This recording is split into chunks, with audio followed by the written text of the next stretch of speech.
कामचोर बहू। कांता बहन की 2 बहुएं थी, बड़ी कल्पना और छोटी प्रिया। कल्पना का जैसा नाम वैसा ही काम। सारा दिन कल्पनाओं में रहती, ना कोई काम करती ना कोई धाम। अरे कल्पना बहू, जरा अच्छी सी चटनी पीस दे, आज कुछ मजेदार खाने का मन है। पेट में जलन हो जाएगी माँ जी बुढ़ापे में, और वैसे भी मेरा काम करने का वक्त शाम का है, आप प्रिया को ही बोल दो। इतना कहकर कल्पना वहां से चली जाती है। कांता कल्पना के ऐसे रवैये से काफी परेशान रहती हैं। मैं बना देती हूँ माँ चटनी, ऐसा बोलकर प्रिया माँ को चटनी बनाकर प्लेट में खाने को देती है कि तभी वहाँ कल्पना आ जाती है। अरे वाह चटनी, जरा चक्कर तो देखो, बड़े दिन हो गए। अरे नहीं बहू, तू तो रहने ही दे चटनी खाना, पेट में जलन हो जाएगी। इतना कहकर कांता और प्रिया दोनों हंसने लगते हैं। कल्पना सारा दिन या तो मोबाइल में यूट्यूब देखती या फिर सोती रहती। उसका कमरा भी बिखरा और गंदा रहता। एक दिन कल्पना का पति अशोक उससे कहता है, अरे कल्पना, जानवर भी उस जगह को साफ कर लेता है जहाँ वो बैठता है, तुम तो इंसान हो, कैसे इतने गंदे कमरे में रह लेती हो? देखो सारा सामान यहाँ वहाँ बिखरा पड़ा है। ज्यादा अपनी माँ का बोल ना बोलो। हाँ, कमरा तुम्हारा भी तो है, गंदा लग रहा है तो साफ कर लो। पता नहीं तुम्हारे साथ मैं कैसे जिंदगी बिताऊंगा।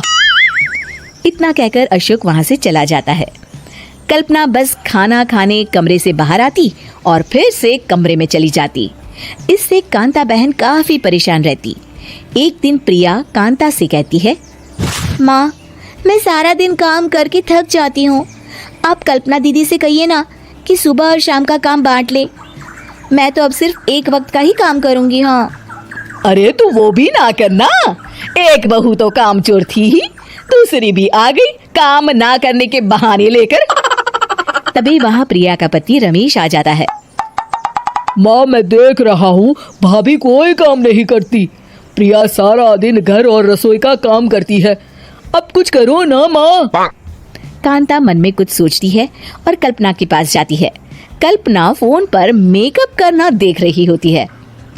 कल्पना, तुम सारा दिन बस मोबाइल देखती हो, घर का कोई काम भी कर लिया करो। प्रिया सारा दिन काम करके थक जाती है। आज से मैंने फैसला किया है, एक वक्त का काम तुम करोगी, सुबह का खाना तुम बनाओगी और रात का प्रिया। आप लोगों ने काम को हव्वा बना रखा है।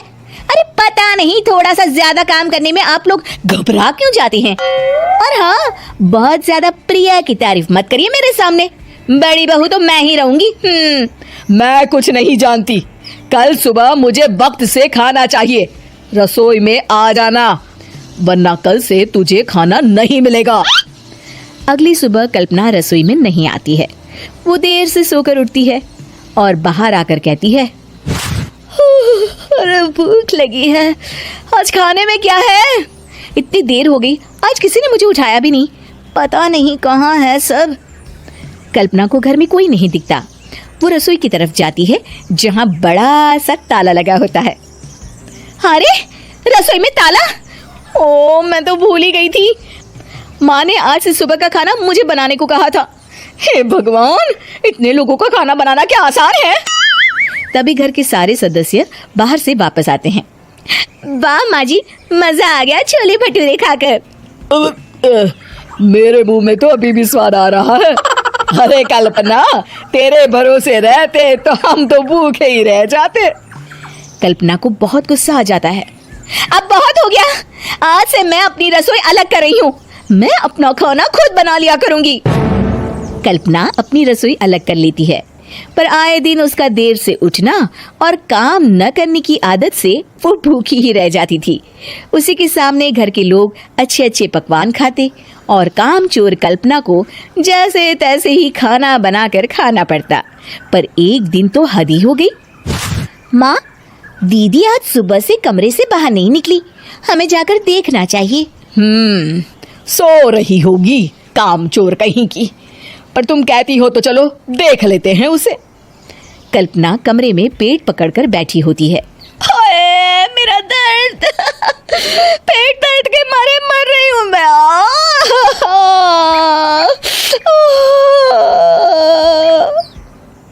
अरे दीदी क्या हुआ?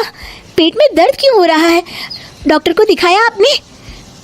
माँ, कल्पना खड़ी होती है और माँ जी के पास आती है। मुझे माफ कर दीजिए। अब से मैं सारे काम में मदद करूंगी, कभी आलस और काम चोरी नहीं करूंगी। हाँ हाँ, वो तो ठीक है, लेकिन अचानक क्या हो गया जो तू काम करने को तैयार हो गई? काम चोर कल्पना। माँ, लगातार बासी और उल्टा पुल्टा खाना खाने के कारण मेरे पेट में इन्फेक्शन हो गया है। काम ना करना पड़े इसलिए मैं 2 दिन का खाना एक दिन ही बना लेती थी। बासी और खराब खाना खाने के कारण लेने के देने पड़ गए। पेट में दर्द हो रहा है। चलो अच्छा हुआ, देर आए दुरुस्त आए।